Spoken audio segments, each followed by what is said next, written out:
Hello, this is Cindy Palm, lay speaker here at First United Methodist Church in downtown Elgin, Illinois, and this is your motivational moment from the Bible.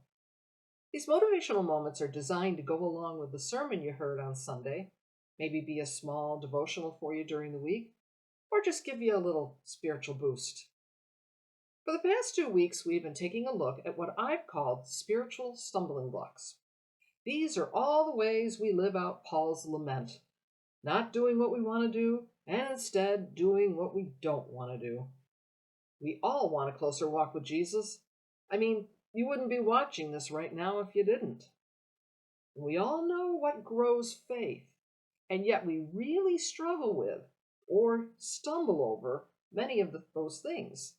Things we don't want to do and yet do, like doubting God because we are afraid he won't get it right, meaning our definition of getting it right, as well as things we do want to do and yet don't, like staying in the Word every day and remembering to pray, both of which often get pushed to the wayside for any number of reasons. On the first Sunday of our series, I talked about the movie Groundhog Day and how Bill Murray was forced to live the same day over and over again until he realized that the day wasn't going to change until he did.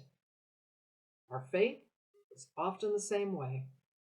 We long for a stronger connection with God, and yet we continue to do, or not do, the same things every day.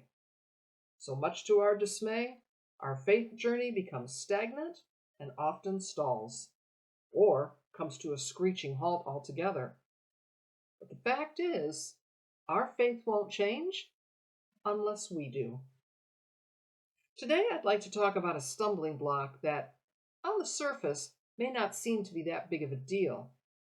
But as I've mentioned throughout all of these messages, I've taken a good hard look at where I've stumbled on my own spiritual journey, and I'm sharing them with you. And I've noticed that one of the biggest ways I can create a gap between myself and God is my attitude. You may be thinking, what does she mean by that?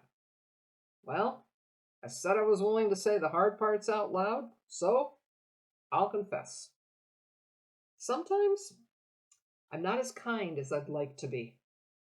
As I mentioned in a recent motivational moment, decades of working in a customer service industry has taken a toll. I find myself more impatient, more judgmental, and basically crabbier than I used to be. You would think just the opposite would be true, but that hasn't been the case. I think sometimes we let the uglier side of ourselves get the upper hand. As children of God, we are supposed to love one another as He loved us. And yet, we get angry and frustrated and say things in the heat of the moment that we regret and don't really mean. Maybe we let our anger fester until it's ruined our day or whatever moment we're supposed to be enjoying. When that happens, it can be hard to rise above it and let it go. I often find myself doom scrolling through the news or social media, which can definitely affect my attitude. Sometimes it's not the story or the post that bothers me, but the comments that people make about it. Yesterday, I came across a story about a woman who was stood up at the altar on her wedding day. The groom just never showed up. Turned out he was over 400 miles away, even though she had seen him the day before. How utterly heartbreaking. And yet, some of the comments on the story basically said that they weren't surprised because she was so fat and ugly. Social media can be toxic as people say things through the safety of a screen that they would never say to someone's face. But you see, I can't help but feel that that is their true nature coming out. So I find myself saddened and depressed that we live in a world filled with such negativity and hate. Speaking of negativity and hate, they say both are highly contagious, and I agree. You spend time with someone who actively engages in either one, and eventually you find yourself slowly slipping into the same habit. The same can be true of gossip. Our attitude can keep us from prayer. It can get in the way of reading the Bible because, as I said last week, it's much more fun to read anything else. We get lazy and procrastinate, and then we find ourselves looking to self-soothe because, of course, this is not the behavior we want to be engaging in. Yes, our attitude can definitely be a stumbling block in our spiritual journey. And if we don't keep it in check, we suddenly find that we've made a wrong turn on our spiritual journey, and we have no idea where we've ended up. But you're not alone. There were many people in the Bible who struggled with their attitude. Let's take a look at a few. First, we have all the disciples, when Jesus suggested feeding the enormous crowd that had gathered to hear him preach. "We can't feed all these people," they insisted. Have you ever called a company to ask for something or make a request, and the immediate response is negative, sometimes before you even have fully explained what it is that you want? Then after talking to them for a bit, you discover that they can, in fact, do what you're asking. So often our knee-jerk is no, instead of trying to accommodate or please someone else. That's exactly what the disciples did. Have you ever done that? Then we have the elder son of the prodigal son parable, who couldn't handle the celebration of someone else without being acknowledged for what he had done. Kind of a what's in it for me mentality. How about every single Israelite? Moan and complain, moan and complain.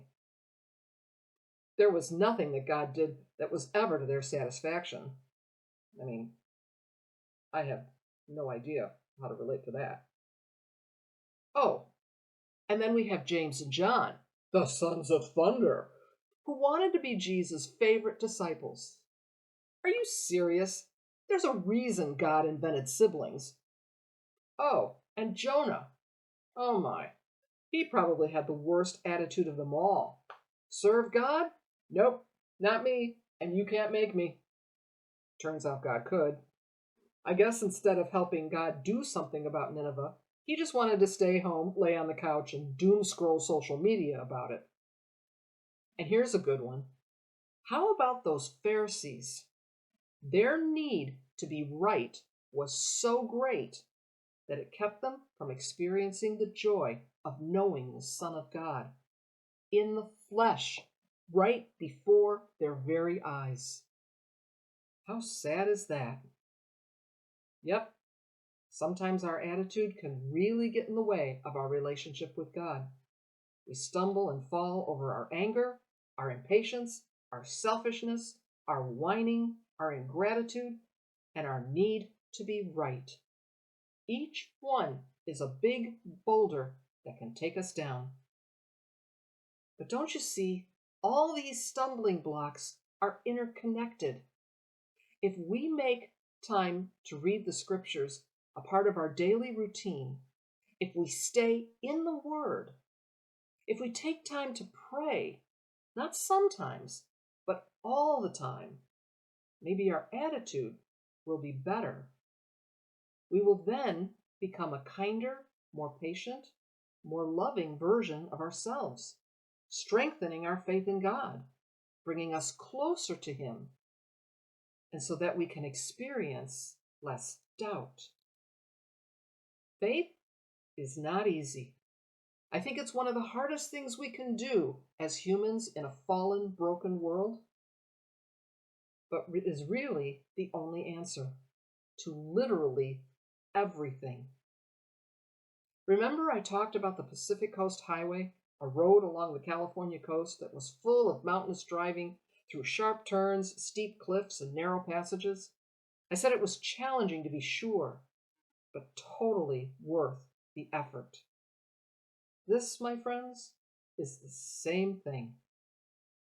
Remember, the only way your day will change is if you do. This is Cindy Palm, and this is your motivational moment from the Bible. Have a great week.